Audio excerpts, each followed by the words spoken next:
Բարև ձեզ։ Այսօր Հայաստանի ներքաղաքական օրակարգի առանցքում հունիսի 7-ին կայանալիք համապետական խորհրդարանական ընտրություններ են։ Բայց այս ընտրությունները վաղուց արդեն դուրս են եկել Հայաստանի ներքաղաքական դաշտի սահմաններից եւ գործընթացը ներքին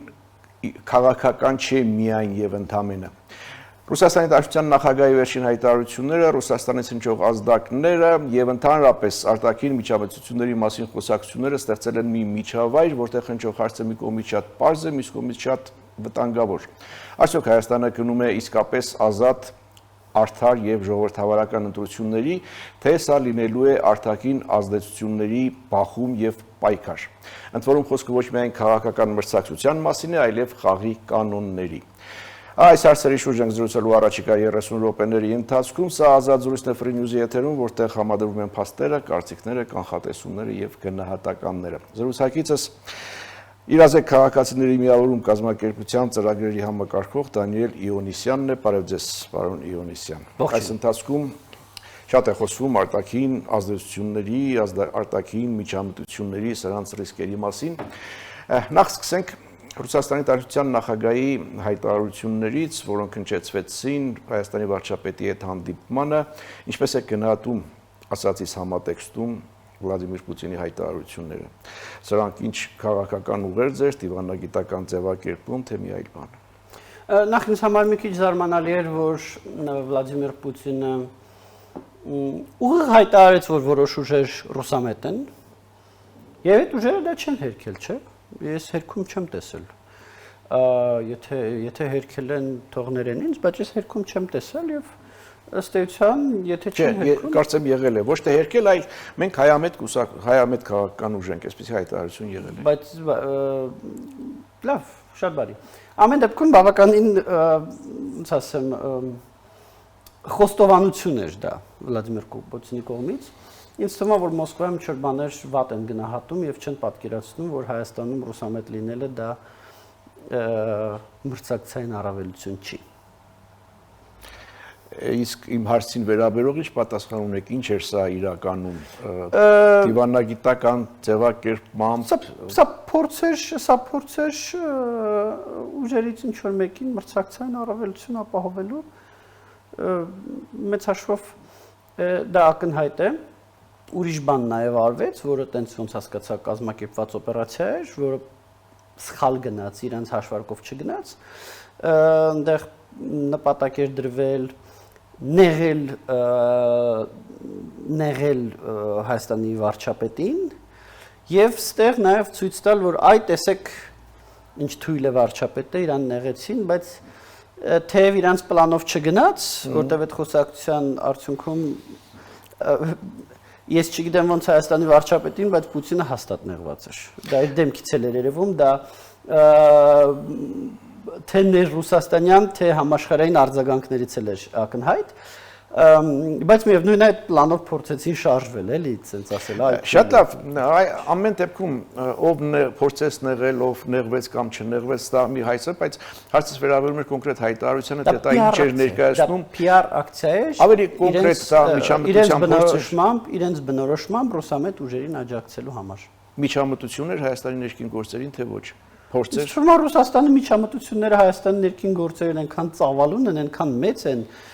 որ այդ հայտարարությունը տենց մի փոքրիկ բան է այդ ամենը։ Այդուամենայնիվ միջամտության փորձեր, թե ոչ։ Նորից եմ ասում, միջամտությունը Ռուսաստանի շատ ավելի մեծ է։ Շատ ավելի մեծ է, դա ինչ որ sense փոքրիկ բան էր, որը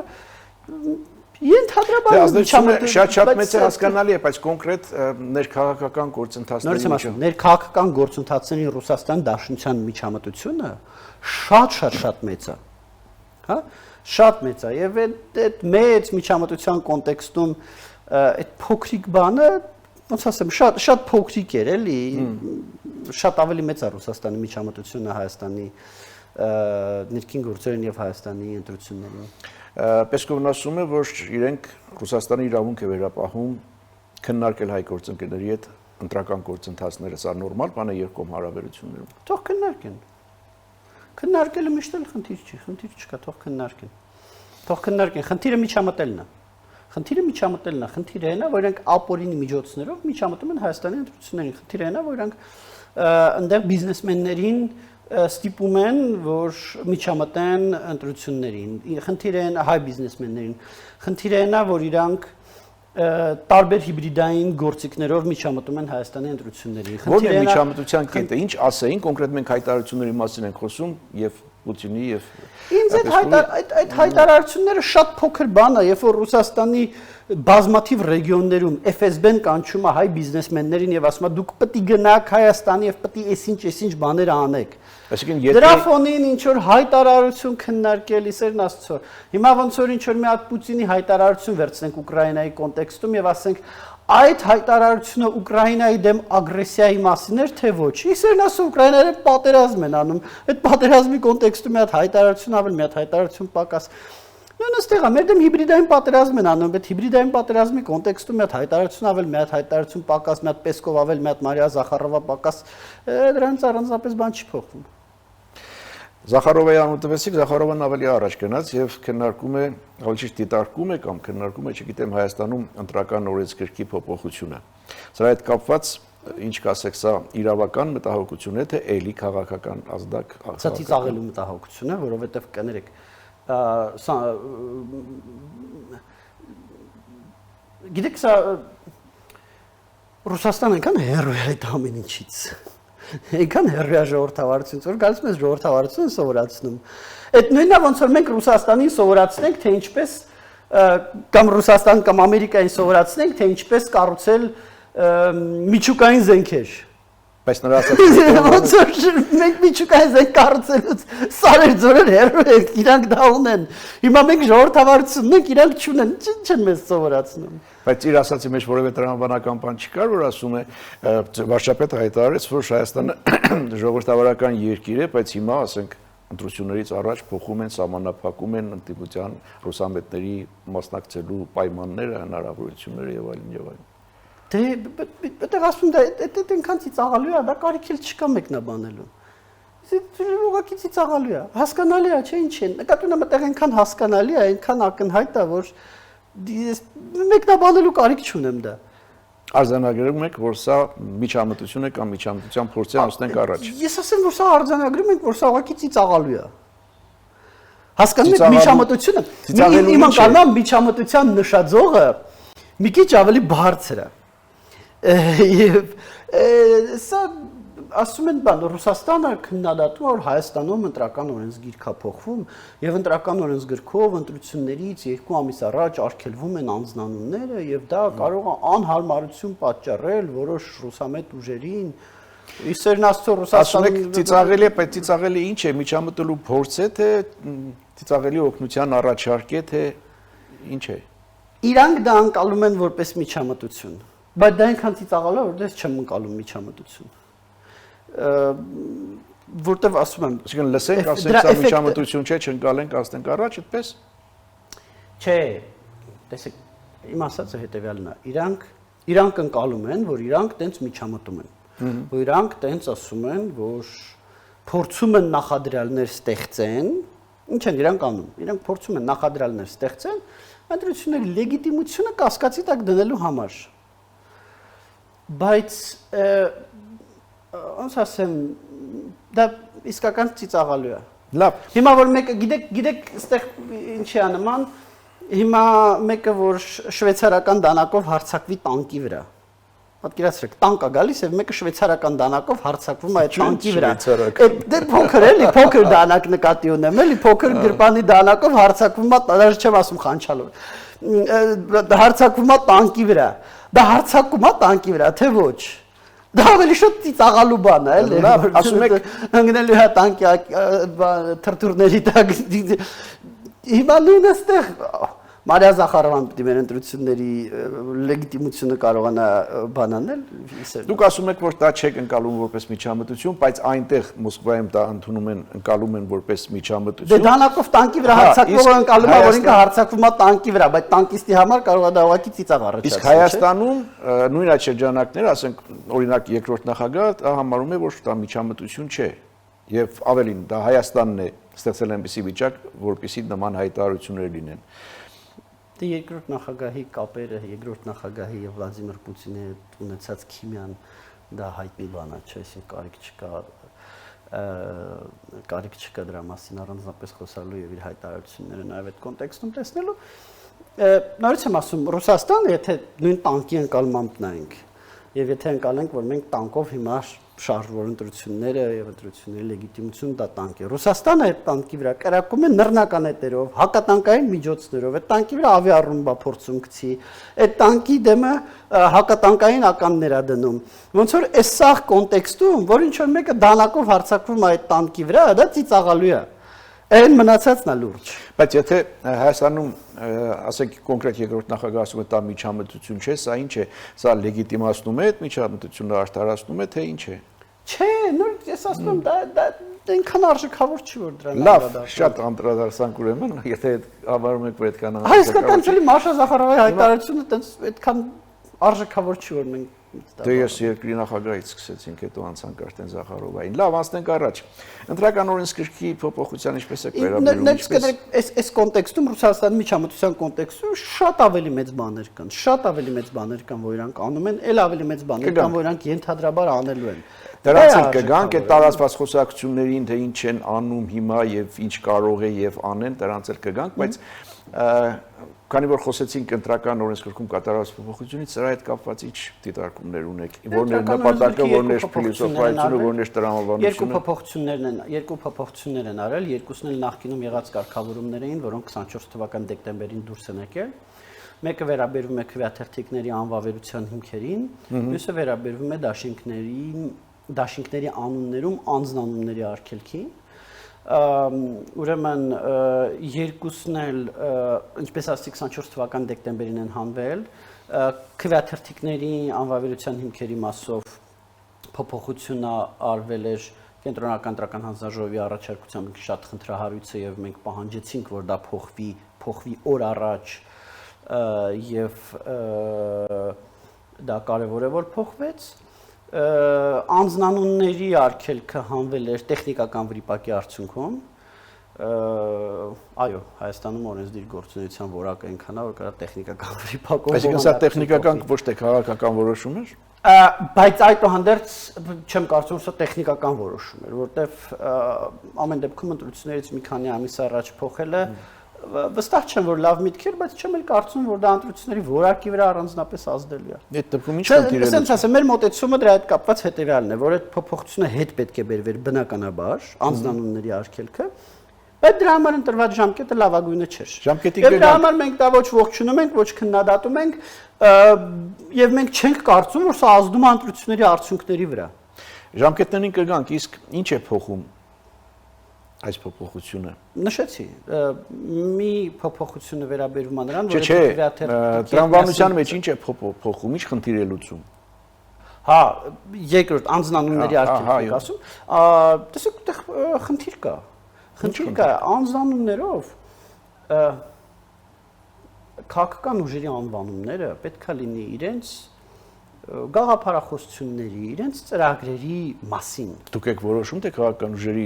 անվանումները ինչի մասին պիտի լինեն։ Մենք ասելով հանրությունը որոշել է, որ Հայաստանում համամասնական ընտրակարգ է,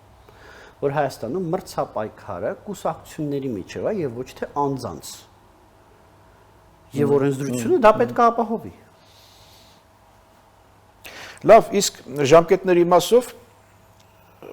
ասացիք խնդիր եք տեսնում, խնդիրը դե խնդիրը նա որ որոշ ուժեր արդեն անունների շուրջ բրենդինգ էին կառուցում, դե ոչ հիմա թող վերակառուցեն, մի քիչ անհարմարություն կարող է լինի այդ ուժերի համար, բայց նորից անհարմարություն դեռ չի նշանակում, որ դա ազդում է ընտրությունների արդյունքների վրա։ Ընտրությունների արդյունքների վրա չէ, բայց որոշակիորեն չի սահմանափակում, ասենք հակադարձումը, կոնկրետ ուժեղ Հայաստանի հակադարձումն այն է, որ իրենք այդ անվանումով դաշինք են ստեղծել են եւ արդեն դեռ չէին ստեղծել։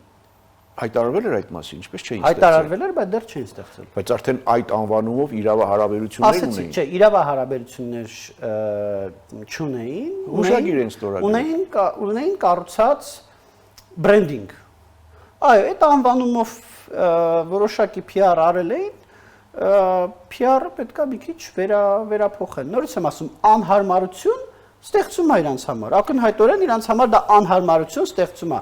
Բայց անհարմարություն եւ ընտրությունների վրա ազդեցություն տարբեր բաներ են։ Դե Հուշագիր ստորագրելը իրավահարաբերություն չէ։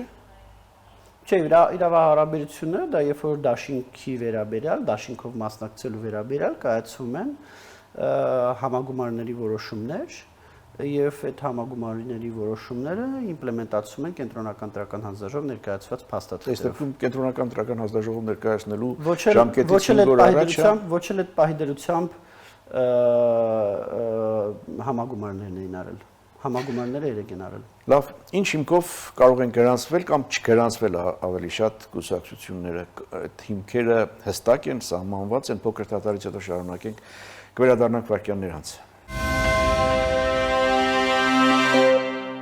Հիշեցնեմ, սա Ազատ զրույցն է Free News-ի եթերում, ես զրուցում եմ իրազեկ քաղաքացիների միավորում կազմակերպության ծրագրերի համակարգող Դանիել Իովանեսյանի հետ, մենք խոսում ենք Հայաստանում կայանալիք խորհրդարանական ընտրությունների, այդ ընտրություններին արտաքին միջամտությունների մասին եւ հասանք կուսակցություններին գրանցել, չգրանցելու խնդրին, արդյոք հստակ են Հայաստանում օրենսդրորեն սահմանված այն դեպքերը, երբ որ կուսակցություններին կարելի է չգրանցել։ Ըստ էության գրանցման փուլում հիմքերը բավականին ինչ որ առումով տեխնիկական են, բավականին հստակ են, գրանցել չգրանցելու մասով եւ բավականին տեխնիկական են։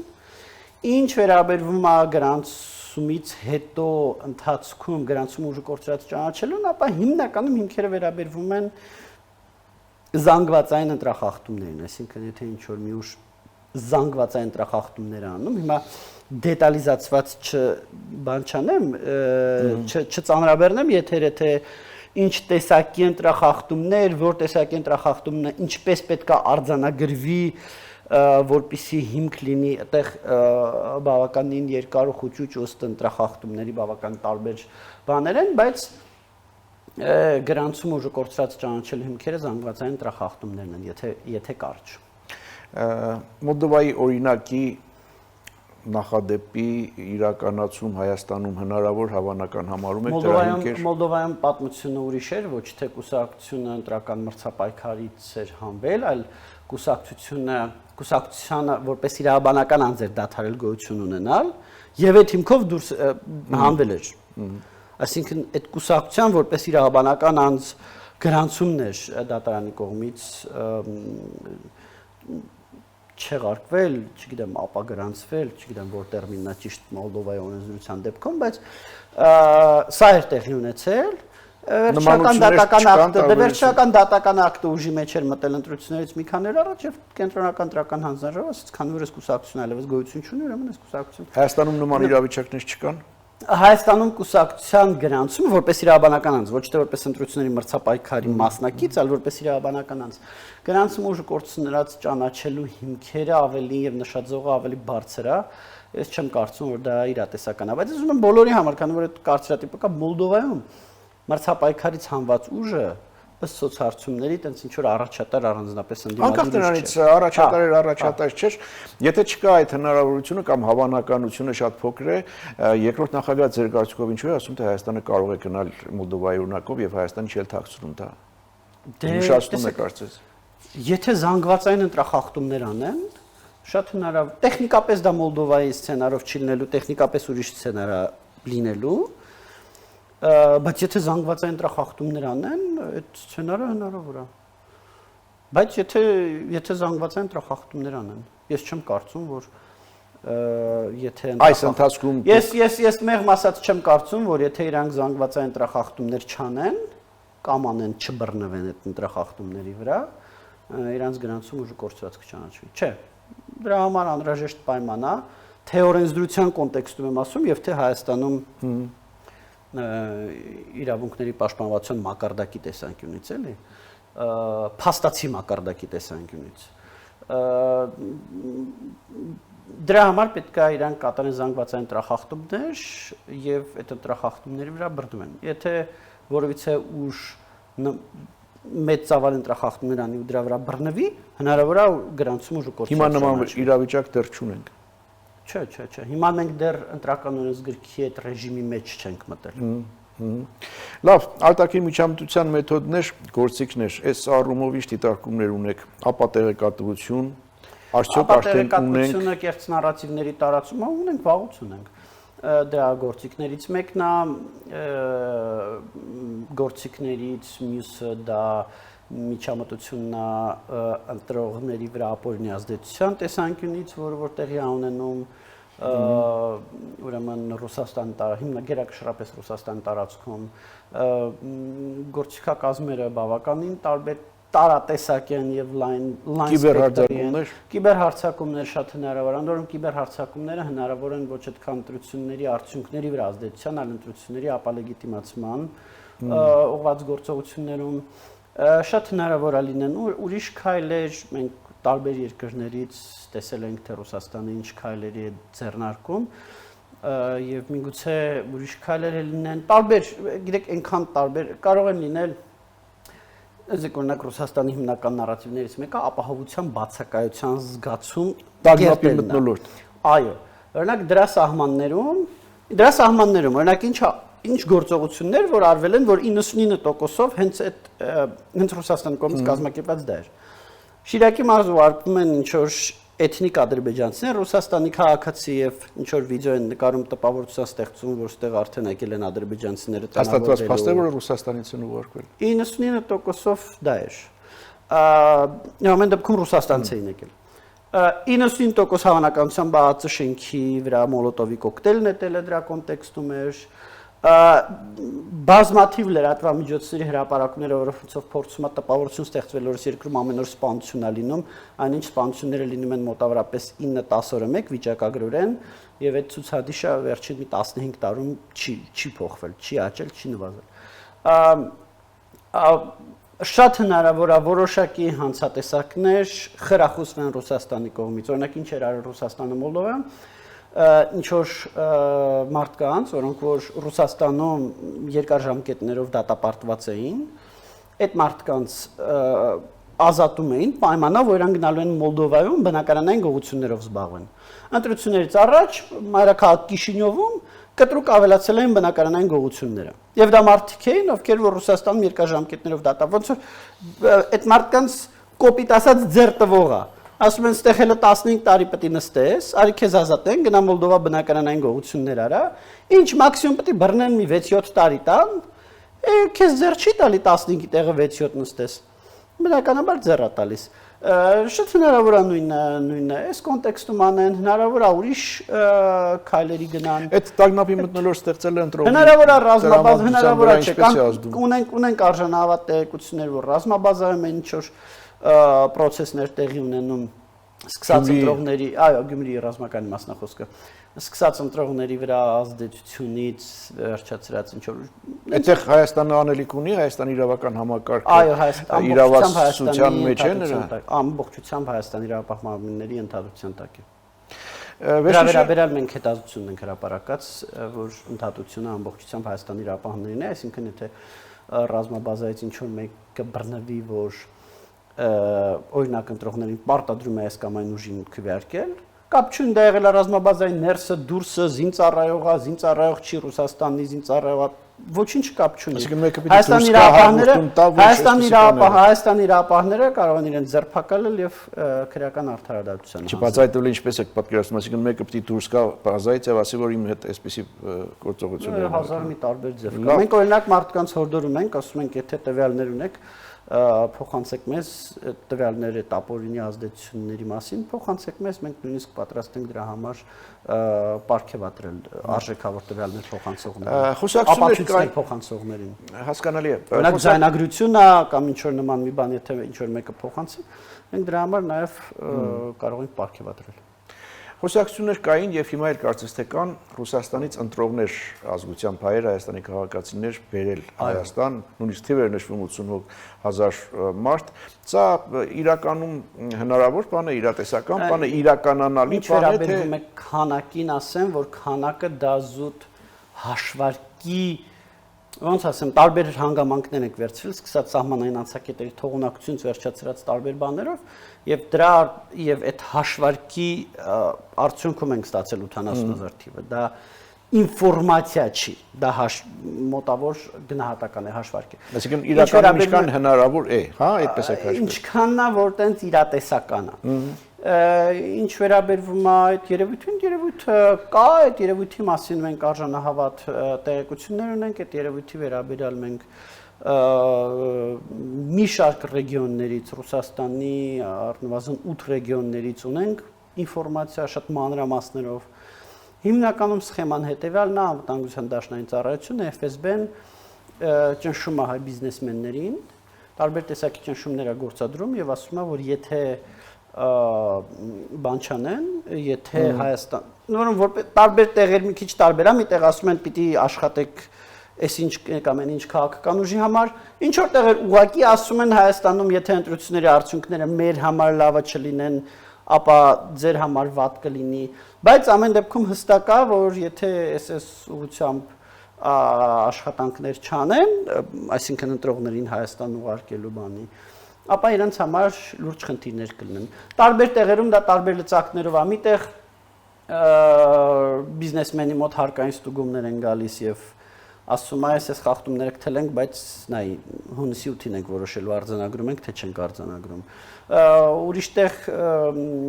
ուղղակի գալիս ասում են հունիսի 8-ին է որոշվելու, դու շարունակելու ես բիզնես ունենալ Ռուսաստանում, թե սա քո ձեռից խլելու ենք։ Դուք արժանավատ Սնդամ թերքի անվտանգության մարմիններն են գալիս, տեղ կա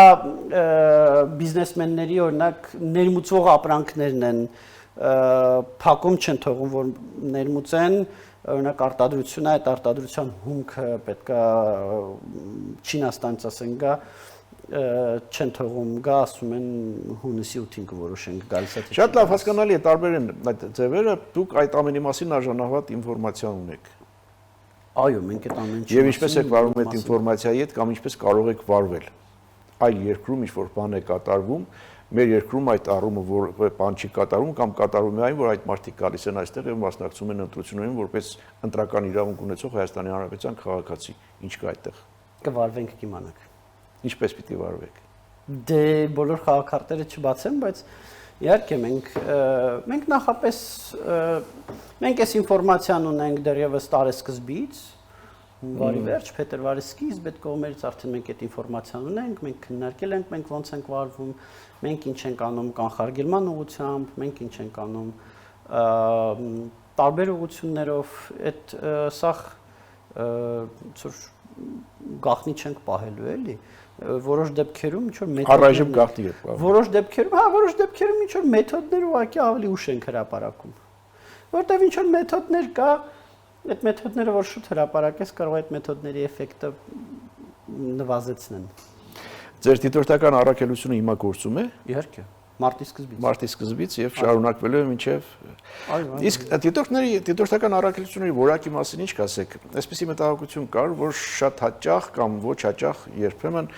դիտորդական առաքելության անվան տակ ընտրական գործընթացներին մասնակցում են նաև քաղաքական որոշակի շահագրգռություններ ունեցող կազմակերպություններ։ Այո, եւ դրա համար հունվար ամսին ընտրական օրենսգրքի փոփոխություններ եղավ, կրկին մեր առաջարկությամբ եւ դիտորդական առաքելությունների ներկայացող պահանջները չեզոքության մասով խստացվեցին։ Եւ հարցը լուծվեց։ Տեսնենք։ Այս ընտրությունների հիմնական ռիսկը կամ հիմնական ռիսկերը մի քանից որոնք են։ Դա ապօրինի միջամտություններն են ընտրողների նկատմամբ, այդ թվում Ռուսաստանում, այդ թվում Հայաստանի ներսում, ընտրակաշարք եւ այլ ընտրակաշարքի դեպք արդեն հակակոռուպցիոն կոմիտեն բացահայտել է, գիտեք երևի։ Դա ուրեմն ֆինանսական ապօրինի հոսքերն են, այդ թվում ընտրությունների քարոզարշավ եւ կուսակցությունների ֆինանսավորման կարգի խախտումներն են եւ դա վարչական ռեսուրսի չարաշահումներն են։ Երեք խմբի ռիսկեր ենք մենք տեսնում հիմնվելով եւ դա ընտրությունների ապալեգիտիմացման ուղղված գործողություններն են։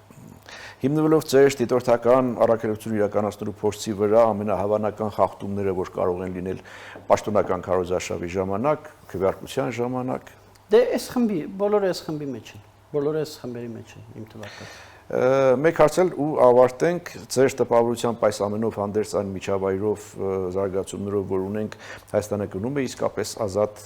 ժողովրդավարական ընտրությունների, թե արտաքին ազդեցությունների, բախումների եւ այլ իրավիճակների։ Ինձ թվում է մենք ունենք բախում արտաքին ազդեցության եւ ժողովրդավարական ընտրությունների միջև։ Բախումը տեղա։ Ինչպես։ Բախումը արտաքին միջամտության եւ ժողովրդավարական ընտրությունների միջև է։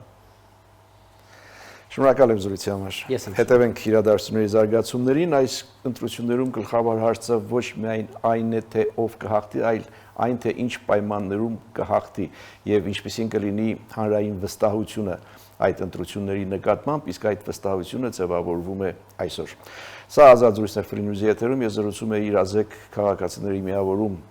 կազմակերպության ծրագրերի համակարգող Դանիել Իոնիսյանի հետ։ Լավ մնացեք, հանդիպենք։